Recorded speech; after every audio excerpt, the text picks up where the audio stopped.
श्री स्वामी समर्थ. स्वामी महाराज तुमच्या सर्व चांगल्या इच्छा पूर्ण करो ही स्वामींच्या चरणी प्रार्थना करते आणि आजच्या या नवीन व्हिडिओला सुरुवात करते. आज आपण एका अत्यंत पवित्र, दुर्मिळ आणि आध्यात्मिक शक्तीने भरलेल्या महिन्याबद्दल माहिती जाणून घेणार आहोत. हा महिना म्हणजेच अधिक मास, ज्याला अनेक ठिकाणी धोंड्याचा महिना, पुरुषोत्तम मास किंवा मलमास असेही म्हटले जाते. हा महिना साधा नसतो. हिंदू धर्मशास्त्रानुसार हा महिना भगवान विष्णूंना समर्पित मानला जातो. असे मानले जाते की या काळात केलेले जप, दान, पूजा, व्रत आणि नियम यांचे फळ अनेक पटीने वाढते. पण दुसरीकडे या महिन्यात काही चुका केल्या तर घरात वाद, आर्थिक अडचणी, मानसिक तणाव आणि कामातील अडथळे निर्माण होतात असेही सांगितलेले असतात. म्हणूनच आजच्या या व्हिडिओमध्ये आपण या अधिक महिन्यात काय करावं, अधिक मासाचे महत्त्व, धोंड्याच्या महिन्याचे महत्त्व, या महिन्यात कोणते शुभयोग तयार झालेले आहे, स्त्री पुरुषांनी कोणते नियम पाळावे, त्याचबरोबर जोडवी बदलताना काय करावे, काय करू नये, विवाहित मुलीने आईला कोणती वस्तू द्यावी, जावयांचा मानपान करत असताना काय करावे, काय टाळावे, अधिक मासात कोणती कामे टाळावीत, अशी अनेक प्रकारचे नियम आजच्या या व्हिडिओमध्ये आपण जाणून घेणार आहोत. त्यामुळे व्हिडिओ हा स्किप न करता शेवटपर्यंत पहा. जर या चॅनलवरती नवीन असाल तर चॅनलला सबस्क्राईब करा आणि असेच माहितीपूर्ण नवनवीन व्हिडिओ पाहण्यासाठी बेल आयकॉनलाही प्रेस करा, म्हणजे माझ्या सर्व नवीन व्हिडिओंचं नोटिफिकेशन तुम्हाला मिळेल आणि तुम्ही एक पण व्हिडिओ मिस करणार नाही. त्याचबरोबर कमेंटमध्ये श्री स्वामी समर्थ लिहायला अजिबात विसरू नका. हिंदू पंचांग चंद्रावर आधारित आहे, तर इंग्रजी कॅलेंडर सूर्याच्या गणनेवर आधारित आहे. चंद्रवर्ष आणि सूर्यवर्ष यामध्ये साधारण 11 दिवसाचे अंतर पडते. ही अंतर भरून काढण्यासाठी साधारण 32 महिने 16 दिवसांनी एक अतिरिक्त महिना येतो, त्यालाच अधिक मास म्हणतात.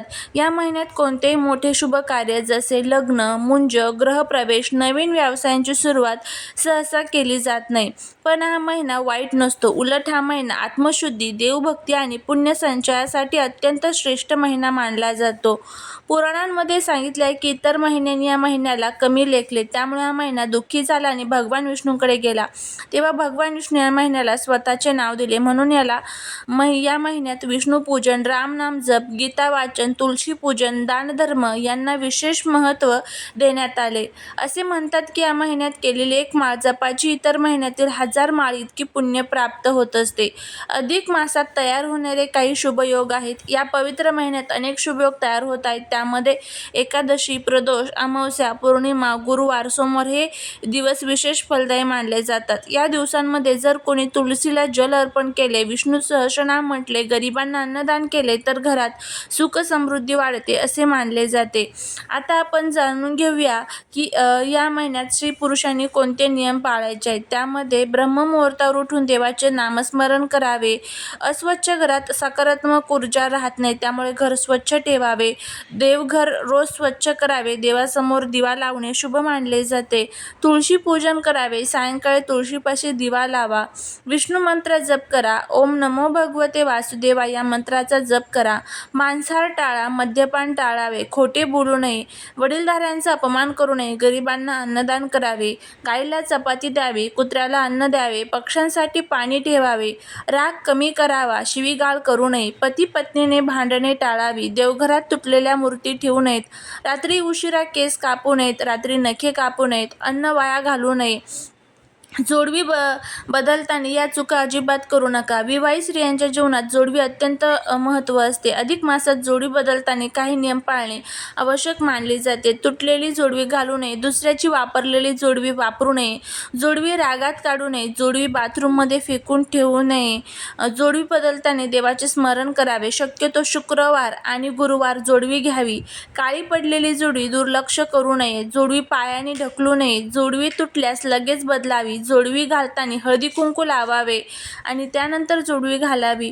विवाहित मुलींनी आईला कोणती वस्तू द्यावी. बघा, अधिक मासात विवाहित मुलींनी माहेरी जाऊन आईला शुभ वस्तू देण्याची परंपरा अनेक ठिकाणी आहे. या महिन्यामध्ये मुलगी आपल्या आईची ओटी भरत असते, आपल्या आईप्रती कृतज्ञता व्यक्त करण्यासाठी. तर ओटी भरत असताना काही वस्तू आवर्जून द्या. त्यामध्ये हिरव्या बांगड्या द्या, हळदी कुंकू द्यावे, साडी द्यावी, तांदूळ, नारळ द्यावे, तुळशीचे रोप द्यावे, आईला गोडधोड खाऊ घालावे. करावे, आईचे आशीर्वाद घ्यावेत. असे केल्याने आई मुलीचे नाते अधिक मजबूत होते असे मानले जाते. आलेल्या जावयाचं मानपान करताना काही चुका आपल्याला टाळायच्या आहेत. अनेक भागात अधिक मासात जावयाला जेवण्यासाठी बोलवले जाते. जावयाचा अपमान करू नये, रिकाम्या हाताने पाठवू नये, शक्यतो गोड पदार्थ बनवा, घरात भांडणे करू नये, जावयासमोर कटू बोलू नये, मानपान करताना दिखावा करू नये, मनापासून आदर करावा. अधिक मासात या चुका टाळा. त्यामध्ये देवांची निंदा करू नका, पैशांचा अहंकार करू नका, दान करताना अपमान करू नका, सतत नकारात्मक बोलू नका, आईवडिलांना दुःखी करू नका, देवावरचा विश्वास सोडू नका. अधिक मासात करावेत असे काही विशेष उपाय आहेत. त्यामध्ये विष्णू सहस्रनाम ऐका किंवा म्हणा, एक वेळ उपवास करा, गरिबांना धान्य दान करा, पिवळ्या वस्तूंचे दान करा, गाईला गुळ चपाती द्या, पिंपळाच्या झाडाजवळ दिवा लावा, दररोज तुळशीला पाणी अर्पण करा. अशा पद्धतीने हे छोटे नियम जे आहेत तर ते आपल्याला पाळायचे आहेत. अधिक मास हा भीतीचा महिना नाही तर भक्तीचा महिना आहे. या महिन्यात केलेली छोटी चांगली कृती ही मोठे पुण्य देणारी मानली जाते.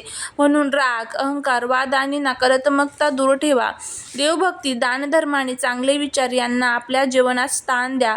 भगवान विष्णूंची कृपा तुमच्यावर, घरावर यामुळे कायम राहते. या महिन्यात धनप्राप्ती, लक्ष्मी प्राप्तीसाठी काही प्रभावी असे उपाय केले जातात. आता यामुळे काय होते तर धनप्राप्ती होते, लक्ष्मी प्राप्ती होते, आर्थिक अडचणी कमी होतात, सकारात्मक ऊर्जा वाढते. तर अधिक मासात कोणत्याही गुरुवारी सकाळी एक पिवळे कापड घ्या, त्यामध्ये 5 हळदीच्या गाठी, 5 अक्षदा, थोडासा गूळ ठेवून छोटी पोटली बांधा. ही पोटली देवघरात भगवान विष्णूंसमोर ठेवा. ओम श्रीम नम या मंत्राचे 108 वेळेस जप करा. असे मानले जाते की यामुळे घरात धन टिकून राहते आणि विनाकारण खर्च कमी होतात. कमळाच्या बियांचा उपाय करू शकता. त्यामध्ये महालक्ष्मीला कमळ अत्यंत प्रिय आहे. अधिक मासात शुक्रवारी 11 कमळाच्या बिया, 1 चांदीचे नाणे लाल कपड्यात बांधून तिजोरीत ठेवा. हा उपाय धनवृद्धीसाठी शुभ मानला जातो. त्याचबरोबर तिसरा जो उपाय आहे तो म्हणजे तांदळाचा गुप्त उपाय आहे. रात्री झोपण्यापूर्वी 1 मूठ तांदूळ घ्या आणि देवाजवळ ठेवा. सकाळी हे तांदूळ एखाद्या गरजू व्यक्तीला दान करा. असे सलग 11 दिवस केल्याने घरातील आर्थिक अडथळे कमी होतात असे मानले जाते.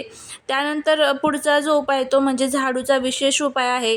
अधिक मासात घरातील झाडूला लक्ष्मीचे प्रतीक मानले जाते. झाडूवर पाय ठेवू नका, रात्री झाडू बाहेर ठेवू नका. शुक्रवारच्या दिवशी नवीन झाडू आणा. नवीन झाडू आणताना त्यावर हळदी कुंकू लावा.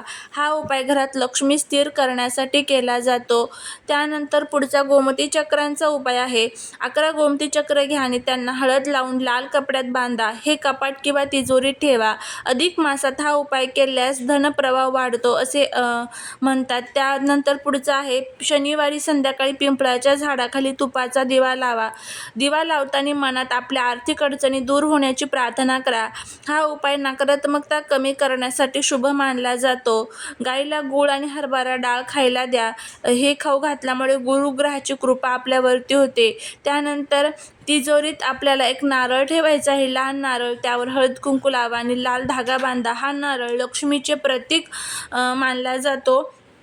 तर अशा पद्धतीने आपल्याला ही छोटे छोटे उपाय जे आहेत तर ते ह्या महिन्यात करायचे आहे. दररोज संध्याकाळी घराच्या मुख्य दरवाजावर 2 दिवे लावा, एक तुपाचा आणि एक तेलाचा.